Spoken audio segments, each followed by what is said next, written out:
Hey guys, so as you guys might have seen by my Instagram, we have new heads for the build. But before we could jump into talking about these, we're going to talk about a little bit about what we have going on for the car this week. Coming up, we have a car show that I'm hosting September 14th. But anyway, to get ready for that, I'm going to be painting the grille black, which doesn't seem like a big deal because it's just painting the grille, but it makes a huge difference on the look of the car. So that's why I always talk about it. Normally once a summer I like to repaint my grille, but this will be number 2 this summer because I painted it silver. Not a big fan of it, so we're going to be going back to black. And then just because I don't really want to put more money into the inline 6 that's in there because I'm going with a small block. But in honor of taking care of it, what I need to do is I need to replace some carburetor gaskets. I have, so the 250 for cars came with a 1 barrel, and I put a 2 barrel on here, so I had to buy an adapter. So I have 2 gaskets that need to be replaced. I have the one going onto the manifold, and then the one going between the adapter and the carburetor itself. I recently replaced the exhaust manifold gasket on this, and doing so I had to take the carburetor off, and I accidentally ripped the gasket, and they're a pain in the butt because my local O'Reilly's doesn't carry them in stock. So so it's easier for me just to custom make one, so I have to run to O'Reilly's and get the paper to cut it, and then cut it myself and throw it on there. So it's a little bit of a headache, and it's been about a week that it's needed to be replaced, just haven't gotten around to it. So that's coming up this week. This week also we are going to be giving Project Aries a bath. That's been needed to be done for a while, and I know the car show's still quite a ways away. Not quite, it's a few weeks out. But my goal is to give it a good bath now, so that way the day before the car show or something, it's not going to need super detailing. It's just going to need to be just wiped down pretty much. Now it's not going to be in the car show, but I'm going to have it there just to help out. The car show, if you're local, the car show is not a judged event, but the only part that's going to be judged, we're having a red battle. Now, the reason this is really cool is because this is the first time I've really been in charge of this car show. I've done it once before and helped out with my local community running it for our Old Settlers Parade, but this time I'm pretty much fully in charge here. Last time I did it with my dad. This time it's all me.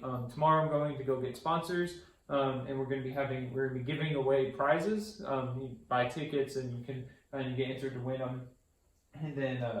But yeah, this time we're having a red battle. That's something I chose to do. So I'm going to have what are those? The audio things that slip in my mind, but the audio scales. And so we'll put it by exhaust, and loudest exhaust wins. But that's the first time we've done that here.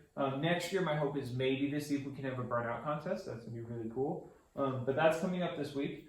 Now on to the engine. Now this is a small block 327, small journal as well. So it revs really high, and that's why I decided to go with these heads.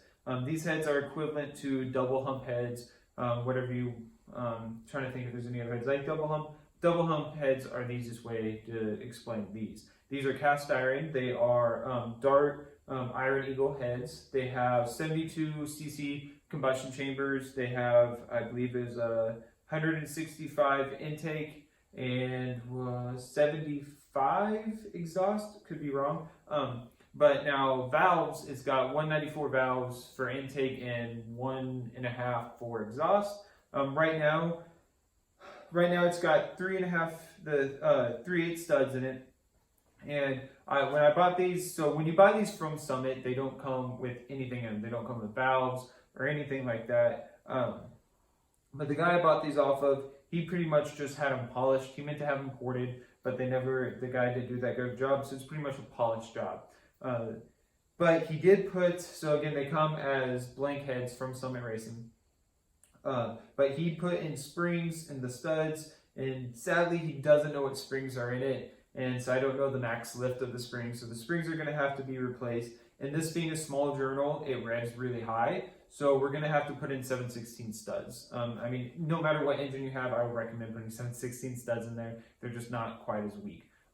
They hold up to higher RPMs. Higher RPMs, the 3/8 studs just start to wobble. Let's see. This side doesn't have the valves or anything in them, he took them apart to, I don't remember what it was. I think he replaced the valve seals, actually. That's what it was. He replaced the valve seals on both of them. He just never got around to putting this side back together, but he gave me the parts for it. But yeah, the springs are going to have to be replaced, so I know the max lift, because he has no clue. And then 7/16 studs, and then we're going to do roller rocker arms on this as well. I'm thinking 1.6 ratio. And talking about how long this build is going to take, I had plans to have it done by, or at least have it done to where I could start ordering most of the parts I needed by the end of September. Now, buying these heads was supposed to be, so I've been waiting to buy parts like my cam and stuff until I had heads, so I knew what the max lift was going to be. But I've been shopping for heads for a while, haven't been able to find these. Found these, really great deal. I traded him some parts and gave him some cash for them. And but it kind of sucks because now that he has these springs on here, he doesn't know the max lift. So I'm a little bit back to the drawing board, but at the same time I'm not, because I at least have the head, so I have a start, which is something I did not have before. But now I can figure out what valves, or not what valves, what springs to go with, and then I can pick my cam from there. I won't be going anything too crazy, but it is an old school build, so it is going to be nice and choppy. Other than that, it had a points distributor in it whenever I got it, and we're ditching that. We're going to HEI. But I did get some news. So before I even had these heads, and I think it was a week after I bought this engine block, I had went and I made some phone calls and found out prices from a machine shop. And the guy I was going to go with to do all the machine work for me, he was an old school gearhead type guy from the 60s, and he was really awesome. And I'm not quite for sure what happened, but I can no longer find his shop. I imagine since he was pretty old that they probably closed the shop down.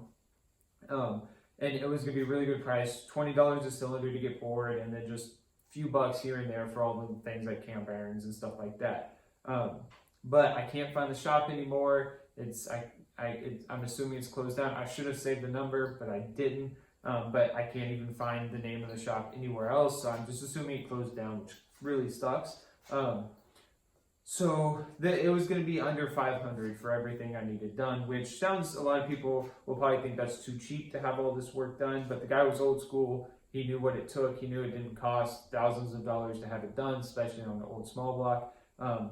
But I found out today that that's not going to work anymore. I'm going to have to go with some new school guy. Not that it's bad that he's new school. I have to go with someone who's newer than that and a little bit younger. And it's going to cost a lot more than I thought. Wasn't quite prepared for it, so it might take a little bit longer.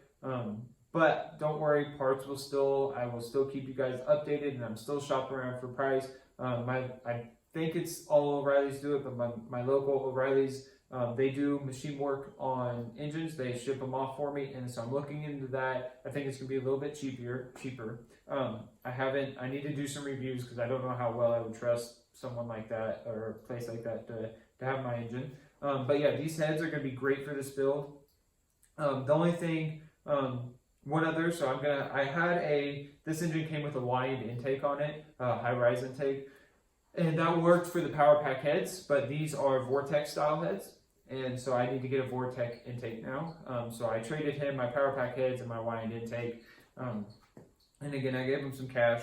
So I'm going to have to get Vortex style intake for it. And we are running carburetor. I'm not going fuel injection. But once I get it back from the only reason I don't know what manifold, or I know I'm going to go with a high-rise manifold of some sort, but I don't know what carburetor to go with yet because I don't know what I'm going to need to bore the engine over to. The cylinders are a little bit rusty. A lot of people will tell you small blocks can very easily handle 60 over, but in my opinion that varies from engine to engine. It depends on what your walls look like, all of that. So I'm not set on 60. I would like to go 60 because I want to make as much power as possible, but I would be completely okay if I only need to go 30 over. But that being said, I won't know how much fuel I'm going to need, so I can't. It sucks because I don't know what fuel I'm going to need, so I don't know what carburetor to go with yet. I don't know if 650 CFM will work or not. 650 sounds a little small to me. But so we got that coming, and we're going to figure all that out. I just got to find a machine shop that I trust with it. I think that's about it. So thanks for watching, and I will keep you guys updated. Thanks.